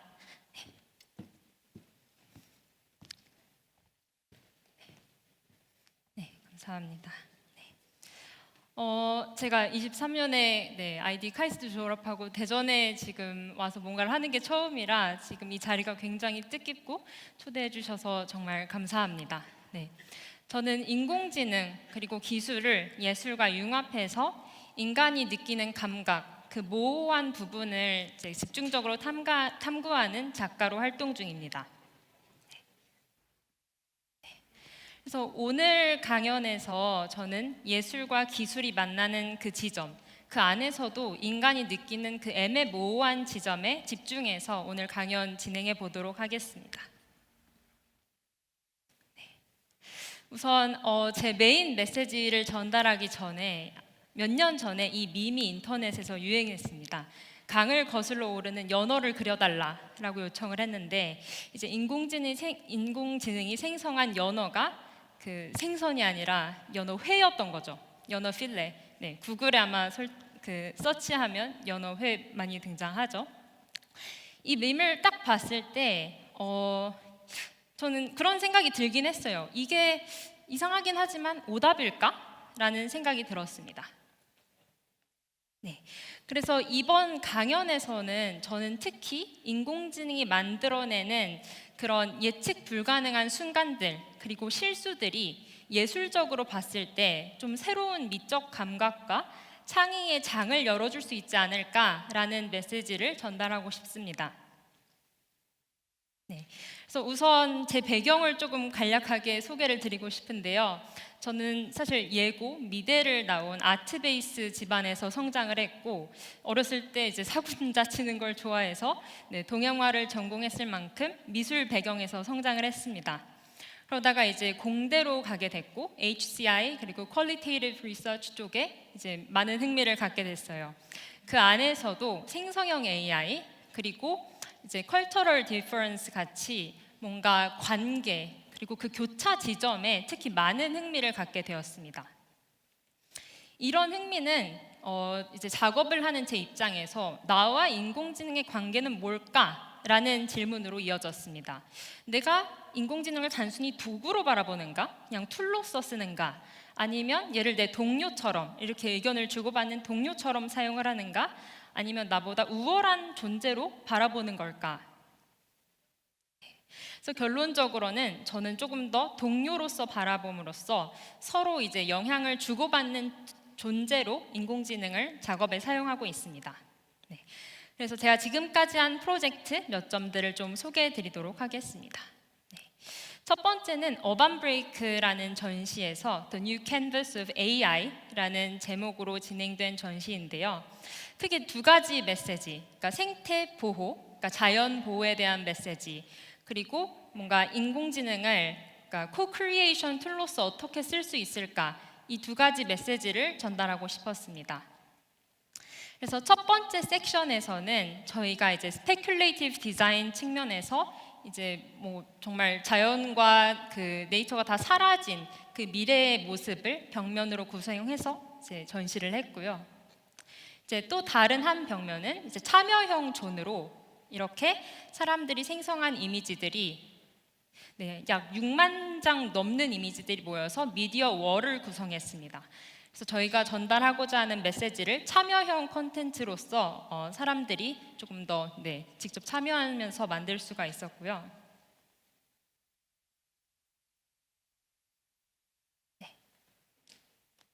그러다가 이제 계속 작업을 하다가 궁극적으로 그런 생각이 들었습니다. 이미지의 홍수고 점점 더 뛰어난 툴들이 많이 만들어지고 고퀄리티의 이미지들을 만들기가 쉬워졌는데 이제 예술가 입장에서는 그게 좀 지루해지기 시작했어요. 그러다가 문득 이제 제가 지나쳤던 이 연어 이미지가 좀 신선하게 느껴졌던 것 같습니다. 뭔가 꽃이라는 이미지를 생각했을 때 정말 저마다 다른 이미지들이 다 떠오르실 겁니다. 뭐 튤립, 해바라기, 노란 꽃, 빨간 꽃. 그래서 사실 인공지능 생성 모델 자체는 이런 불확실성의 원리를 내포하고 있고요. 그렇기 때문에 지금 정말 가능성이 무한한 기술로 생각을 하실 수가 있습니다. 이거를 공학에서는 ill post problem이라고 정의를 하고요. 근데 저는 이게 과연 문제일까? 어쩌면 예술적으로 바라봤을 때 새로운 possibility가 될 수 있지 않을까라는 생각을 갖고 있습니다. 그래서 실제로도 회사에서 뭔가 비디오 생성 AI의 성능을 이제 평가할 때 이런 윌 스미스가 스파게티 먹는 영상을 이제 사용하기도 하죠. 그래서 궁극적으로는 저는 이런 정확함 그리고 효율성, 실용성 측면의 기준보다 조금 더 폭넓게 저희가 이런 AI 아트를 평가해야 되지 않을까라는 메시지를 전하고 싶습니다. 그리고 이런 흐름은 결과적으로 예술사와도 연관이 된다고 생각해요. 사실주의 이후에 해체주의로 이어지기까지 정말 답이 없는 그 질문에 대한 해답을 찾기 위해 예술사가 변화한 것처럼 지금도 그 시기라고 생각을 합니다. 그래서 이후에는 제가 이런 생각들을 토대로 작업한 영상들 그리고 프로젝트들을 좀 보여드리도록 하겠습니다. 그래서 이 이후부터 저는 약간 AI의 불완전성을 토대로 작업을 하기 시작했고요. 네. 실제로 네덜란드 세계 최초의 AI 갤러리인 데드 앤드 AI 갤러리와 이제 긴밀히 소통하면서 이제 기존의 틀을 깨는 작업들을 하기 시작했습니다. 네. 이것도 이제 컨트롤 넷 그리고 스테이블 디퓨전 같이 활용해서 만든 작업. 네, 이게 실눈을 뜨면 그 영국 가수 데이빗 보위가 보입니다. 네. 그리고 지금 제가 하고 있는 네온 시리즈 작업이고요. 그래서 결과적으로 인간과 기술이 만났을 때 생기는 그 약간의 마찰에 대한 느낌을 전 네온을 활용해서도 풀어서 작업을 하고 있습니다. 네, 이건 현재 그 성수 대림미술관 D 뮤지엄에서 상영 중인 작업들이고요. 네, 그래서 이런 정말 표현할 수 없는 마찰과 그 애매모호한 지점, 시각적으로 풀는 작업들을 이어오고 있습니다. 네, 그래서 이런 비주얼들의 작업들을 계속해서 이제 작가로서 작업들을 이어오고 있고요. 작업에서 그냥 끝나는 게 아니라 저는 이제 다른 기업이나 아티스트와의 콜라보도 적극적으로 진행을 하고 있습니다. 그래서 몇 주 전에 가수 양파님의 콘서트, 뒤에 콘서트 비주얼에 제가 이제 메인으로 참여해서 이런 비주얼 영상들을 이제 준비하기도 했고요. 또 정말 시각적인 틀에서 벗어나서 이런 무용수와의 콜라보레이션, 어제 있었던 이그나이트의 장면입니다. 그래서 이번 와커들과의 콜라보레이션을 통해서 제가 전달하고자 하는 메시지를 조금 더 공감각적으로 전달하는 노력을 이어오고 있습니다. 네, 이것도 미디어 테크 아트 세션에서 제가 선보인 그런 메시지가 담긴 작업입니다. 네, 그래서 저는 자크 데리다의 말로 발표를 마무리하고 싶은데요. 오류와 모호함을 그냥 단순히 부족함으로 바라보는 게 아니라 저는 예술적인 측면에서 조금 새로운 시선을 가질 필요가 있다고 생각을 합니다. 네, 발표 마치겠습니다. 감사합니다.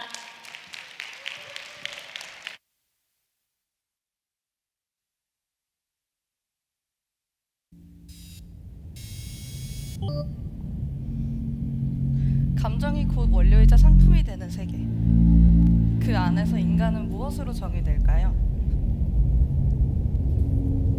안녕하세요. 한국예술종합학교 영상원 전문서 과정 멀티미디어 영상을 전공하고 있는 모화정입니다.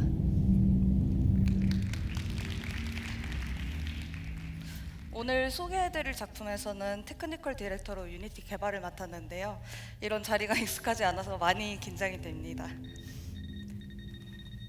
AI 기술은 현재 우리의 일상에 아주 깊숙이 들어와 있습니다. 이런 키워드들도 이미 많은 분들께서 이미 익숙하게 알고 계실 것 같은데요. 저는 이런 질문을 하게 됩니다. 인간을 인간답게 만드는 것은 무엇일까? 한예종 글로벌시티 연구원지는 그 질문에 감정이라는 키워드를 내놓았습니다. 그렇다면 우선 감정이 무엇인지 먼저 알아봐야 할 것 같은데요. 어떤 현상이나 일에 대하여 나타나는 마음이나 느끼는 기분, 그렇게 와닿지는 않는 것 같아요. AI에게 설명을 하려면 더 모호해지는 것도 있는 것 같습니다. 10길 물속은 알아도 한 길 사람 속은 모른다는데 AI가 이걸 이해할 수 Hi 있을까요? there. This is Aura, the facial model used for emo detect technology. Lots of new faces, huh? Must be excited, Hajong. 사실 좀 무서운데요. 차이가 잘 안 I 나나 remember. 봅니다. Those are two different emotions, right? Scared and excited. I learned that. Don't be scared. You got this. 자, 그렇다면 오라는 어떻게 우리의 감정을 분류하고 있을까요? 그 답을 찾기 위해 저희는 미국의 VCU 스윙랩 연구진과 함께했습니다. Let me explain how this works. It brings FACS, Facial Action Coding System, into the VR setting. Every smile, frown, or eyebrow raise is broken down into measurable units called action units, or AUs. The MetaQuest Pro headset tracks around 70 facial muscle movements in real time, including eyes, mouth, and cheeks. To ensure accuracy, the system merges symmetrical pairs, reducing them to 43 effective AUs. These are then processed through our FER model, mapping muscle activity to emotional states like happiness, fear, or disgust. 저는 여기서 한 가지 궁금증이 생깁니다. 과연 오라는 저희가 꾸며내는 표정과 진심으로 짓는 표정을 구분해낼 수 있을까요? You probably hope I can't. But guess what? I actually can. See, the research from the VCU Swim Lab found something fascinating. When you fake a smile, your facial muscles move in different ways than when you're genuinely happy. Acted emotions and natural emotions follow totally distinct patterns. I can tell which one's real. 하지만 이것이 정말로 그 진짜 감정을 읽어낸다고 저희는 확신할 수 있을까요? 이 역설에서부터 저희의 작품의 질문이 시작됩니다. 그래서 저희는 감정의 본질에 대해 질문하는 VR 컨텐츠를 만들었습니다. 사랑합니다 고객님입니다.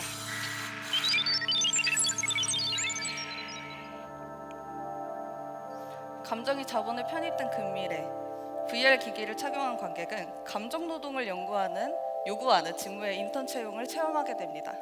First test, smile detection. The system tracks your facial movements. More smile, clearer image. No smile, stays blurry.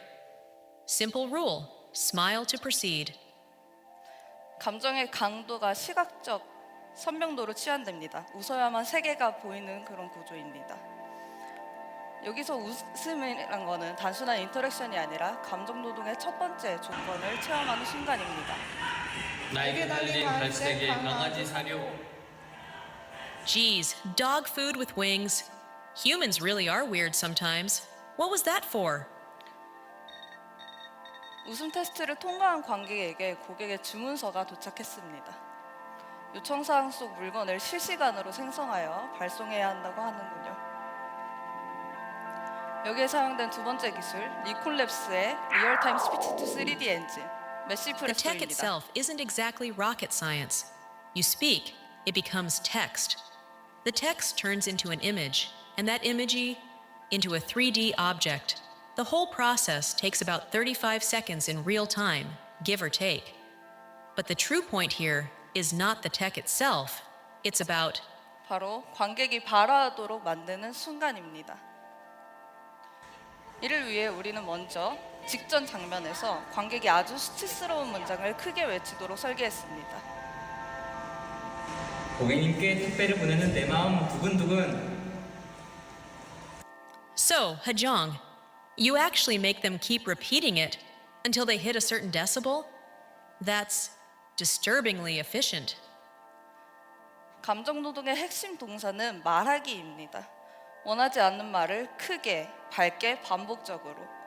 이 순간 관객은 자신의 목소리가 연료로 소모되는 기이한 경험을 하게 됩니다. 여기서 또 다른 흥미로운 키워드는 실시간성입니다. 실시간성이라는 단어가 다른 세계에서 완전히 다른 의미를 가지고 있습니다. In computer science, real time is actually pretty simple. When an input comes in, it must respond within a fixed time. What matters isn't accuracy, but predictability. A world where time belongs to the system. 하지만 예술에서의 실시간성은 이와 정반대되는 개념입니다. 여기서는 예측 불가능성이 작품의 일부가 됩니다. 관객이 발화하는 속도, 버튼을 누르기 전 머뭇거리는 길이, 주변을 둘러보는 움직임이라던가 고개를 드는 타이밍, 이런 것들이 전부 작품의 시간을 바꿉니다. 그래서 이 콘텐츠는 영상 매체임에도 불구하고 연극이나 음악처럼 시간성, 가변적인 시간성을 가지게 됩니다. 관객마다 완전히 다른 리듬으로 작품을 관람하게 되는 것이죠. A 0.3 second delay when the network slows down. A tiny hiccup between unity scenes. A flicker when the sensor misreads a facial signal. Technically, they're all just glitches, but 실시간 콘텐츠 경험에서는 단 한 번뿐인 예술적 사건이 됩니다. 인턴 채용 체험의 마지막 관문은 적정 웃음 유지입니다. 너무 무표정해도 너무 활짝 웃어도 모두 the 실패입니다. detected facial data is converted into a value between 0 and 1, then displayed as a gauge bar right in front of the user. The system tracks the user's face for 30 seconds and only if the final value stays between 0.3 and 0.7, it's considered a pass. 이 시험에서 중요한 건 최대한 많이 웃는 것이 아니라 특정 범위의 표정을 일정 시간 동안 일정하게 유지하는 것입니다.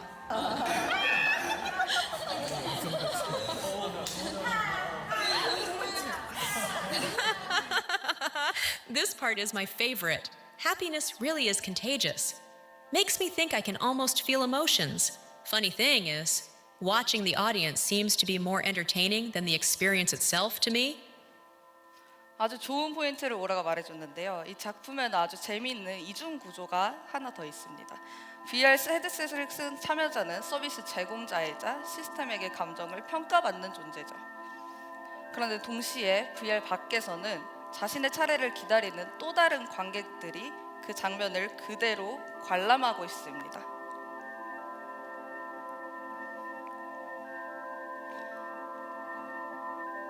작품은 이런 이중 구조를 통해 메시지를 직접적으로 드러냅니다. So once you wear the headset, suddenly you become part of the show? That's a pretty crazy meta layer you've got there.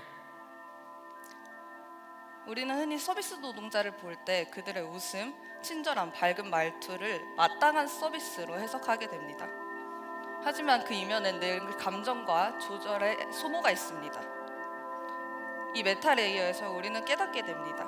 감정 노동은 혼자서 수행하는 게 아니라 누군가의 시선 앞에서 수행된다는 것을요. 여기서 그 누구도 중립적인 위치에 서지 못합니다. VR 바깥의 관객은 관찰자이자 소비자로서 즐거움과 호기심을 느끼는 동시에 예비 지원자로서 곧 자신도 같은 자리에 서야 한다는 긴장과 수치심을 함께 느끼게 됩니다. 이제 우리는 다시 질문합니다. 인간으로 산다는 건 무엇인가?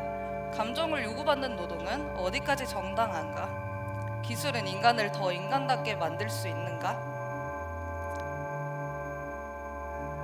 사랑합니다 고객님에서 저는 인터페이스에 주목합니다. 참여자는 VR 속에서 자신의 표정과 목소리를 데이터로 제출합니다. 그 순간 인간의 감정이 시스템의 언어로 번역됩니다.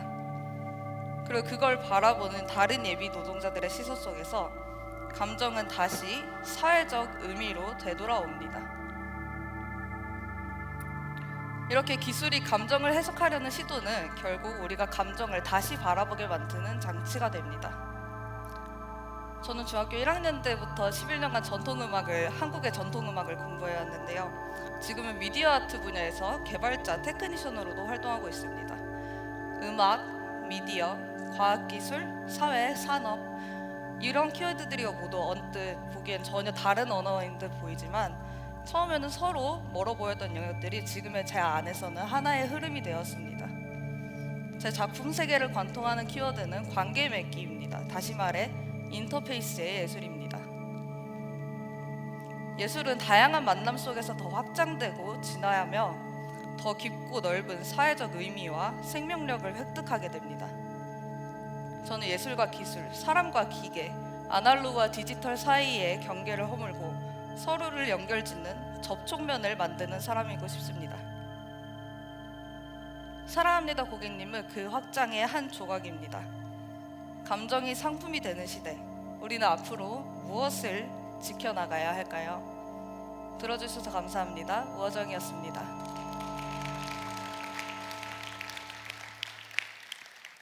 네, 여러분 안녕하세요. 드디어 제가 발표할 타이밍이 왔어요. 저는 장연희라고 하고요. 현재 대전과학기술대학교에서 뷰티 디자인을 가르치고 있습니다. 만나서 반갑습니다.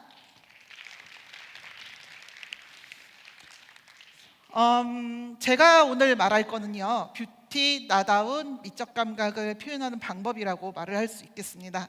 제가 그리고 밑에 써놨는데 뷰티, 샵, 비주얼 테라피, 그 다음에 샵, 뷰티 인텔리전스라고 써놨습니다. 하나하나 말을 해보겠습니다.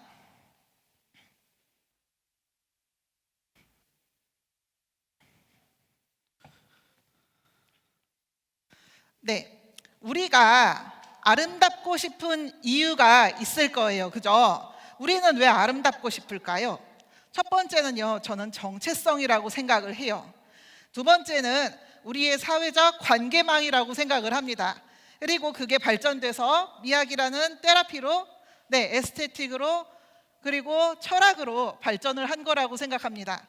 속설에 제가 써놨어요. 뭐라고 써놨냐면요, 남자는요 죽을 때까지 남자고 싶고 여자는 죽을 때까지 여자고 싶더라 라는 말이 있어요. 맞죠? 누구도 그걸 부정하지 않을 거라고 생각을 해요. 아까 이제 제 소개가 조금 늦었는데 저는 교수지만 이전에 미용사 생활도 조금 했어요. 고객님들하고 이야기를 하다 보니까 느껴진 건 뭐냐, 나다움을, 그리고 나의 생활을, 나의 지위를 온전히 유지할 수 있게 만들어주는 헤어스타일을 원하더라 라는 겁니다. 자, 그래서 자연적으로 환경의 영향을 받을 수 있는 모든 것들을 우리가 과시하거나 가질 수 있거나 경제적이거나 문화적으로 누리고 있다는 것을 보여줄 수 있는 게 뭐다? 뷰티라고 생각을 했어요. 그리고 그게 발전이 된 거는 철학적인 부분으로 발전하면 미학이라고 사유를 하기 시작했다라고 생각합니다. 또 뷰티 문화는 문화사 혹은 민속사로 분류가 되어서 연구가 되어 왔지만 아름다움에 대한 연구는 따로 논의가 된 게 역시 에스테틱으로 분류가 되어 왔습니다. 자, 그러다 보니까 생각을 해보면 우리는 굳이 그렇게 생각을 해가면서 아름다움을 추구를 했나라고 생각을 해보면 우리의 패션은 뷰티와 관련된 적이 없었어요. 그리고 그건 다 문화사나 민속사로 분류가 되어 있었죠. 그리고 그거는 이제 지능적으로 봤을 때 거의 다 자연지능으로 분류가 되어 있었습니다. 그런데 제가 또 뷰티를 계속 하다 보니까, 미용을 하다 보니까 생각해 보면 꾸미기 위한 미적 감각을 드러내기 위해서 뭘 해야 되는가 생각을 해보고 그에 대해서 분화를 한 게 내추럴 인텔리전스에서 뷰티 인텔리전스를 분화를 한 게 그게 바로 뷰티 지능이다라고 말을 할 수 있다라고 생각합니다. 이는 우리가 가지고 있는 외재적 자아를 표현할 수 있는 수단이라고 생각을 했기 때문입니다. 자, 그렇다면 뷰티 업계에 종사하시는 분들은 여기에 미용실 한번 안 가보신 분 없을 것이고 한 번쯤은 모두가 다 도움을 받았으리라고 생각해요. 그러면 이분들은 정말로 뭘 하는 사람들일까라고 생각을 해봤는데 비전 테라피는 안과입니다. 자, 근데 저는 외적인 모습을 여러분들이 의견을 수용해서 고쳐줄 수 있는 비주얼 테라피스트라고 생각을 합니다. 왜냐하면 우리는 큐어가 아니라 케어를 해주고요. 그리고 스스로 뷰티적인 행위를 함으로써 소통을 도울 수 있는 부분들을 만들어내기 때문입니다. 또한 뷰티를 외모 관리 행동을 하면은 그것 자체가 세상으로 나가기 위한, 그리고 소통을 하기 위한 심리적이고 행동적인 교정이 일어난다고 생각을 합니다. 따라서 굉장히 긍정적으로 바라볼 수 있는 시각이 되겠습니다. 자, 그래서 뷰티 비주얼 테라피스트라고 하면은 이 사람들이 할 수 있는 거는 뭐다? 뷰티 종사자가 상담으로 내담자의 스타일링을 표현하거나 완성을 해줄 수 있고 도와줄 수 있다고 생각을 합니다. 또한 기분 전환 이외의 심리적인 요인도 개선을 할 수가 있고요. 그리고 개인의 감성 및 외적 감각을 표현하는 데 도움을 충분히 줄 수가 있습니다. 자, 그리고 마지막으로 외모 개선으로 인한 사회화된 자아를 표현하는 데 충분히 도움을 줄 수 있다고 생각을 합니다. 저는 지금까지 모든 분들이 AI에 관해서 말씀을 하셨는데요. 가장 하고 싶은 말은 이렇게 도와주면 그럼 사회적으로 뭘 할 수 있느냐, 그리고 인공지능으로도 뭔가를 할 수 있느냐, 과연 머리를 깎아주는 사람이, 그리고 메이크업을 해주는 사람이, 패션을 하는 사람이 뭘 할 수 있느냐라고 생각을 해봤는데 우리에게 AI는 도구입니다. 우리가 AI를 가지고 원하는 이미지 메이킹을 한 다음에 그걸로 다시 우리에게 더딥힐 수 있는 세상이 온 거예요. 우리가 원하는 거를 가서 전문가에게 내가 원하는 핏을 만들어 주세요, 옷을 만들어 주세요, 메이크업을 해주세요, 아니면 몸을 만들어 주세요 라고 얘기를 했을 때 그분들은 다 어머 이거는 다 연출된 거예요 라고 이야기를 많이 들으셨을 텐데요. 그럴 필요가 없어지는 세상이 오는 겁니다. 여러분들의 컨디션에 맞춰서 이미 여러분들도 일부적 도움을 받고 계시지만 AI 도구를 통해서 이미지화하고 캡처링하고 그러고서 대상자의 신체 컨디션 확인 및 시술 가능성이 이미 확인이 될 수 있고요. 그리고 이미지의 메이킹 구현 시 참고를 충분히 할 수가 있으며 그리고 현실 구현 미적 감각을 재구성하는 데 도움을 줄 수 있습니다. 그래서 우리는 AI 도구를 지금 많이 가지고 활용을 할 수 있는 시기를 맞이하고 있습니다.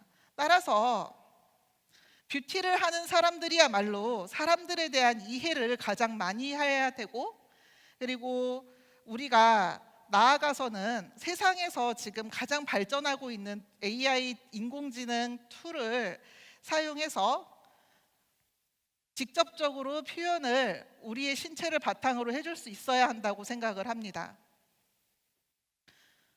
다음으로 영상을 짧게 한 10초짜리 2개를 만들어 봤는데요. 그걸 먼저 보시면서 그 보시기 전에 말씀드릴 수 있는 거는 챗GPT를 이용해서 만들었습니다. 그리고 지금 있는 주제들을 가지고 굉장히 다듬어서 해봤거든요. 괜찮습니다. 제가 말하고자 하는 거는 이 짧은 영상 안에 제가 프롬프트를 직접 짜면서 했었던 지금까지 짧게나마 했었던 이야기들이 여기에 다 들어있기 때문에 잠깐 이 영상을 보여드리고 싶었어요. 그리고 여기에 소리나 뭐 감각적인 것들을 조금 더 넣었었지만 아쉽게도 구현이 안 되긴 했어요. 그럼에도 불구하고 제가 하고 싶은 말은 우리가 가지고 있는 그 자연 지능이 뷰티 지능으로 분화가 되어 있고 그걸 분절해서 생각할 수 있는 시점이 왔고 그리고 뷰티 아티스트로서 생각을 했을 때 항상 우리의 정체성을 가지고 이야기할 수 있는 파트를 좀 더 만들어갈 수 있는 그 인공지능의 도움을 많이 받았으면 좋겠다라고 생각을 했습니다. 그래서 여러분들이 뷰티 지능을 생각하실 때 항상 감정적인 부분과 우리가 뭔가를 할 수 있다는 거를 생각을 더 해주셨으면 좋겠습니다. 지금까지 들어주셔서 감사합니다.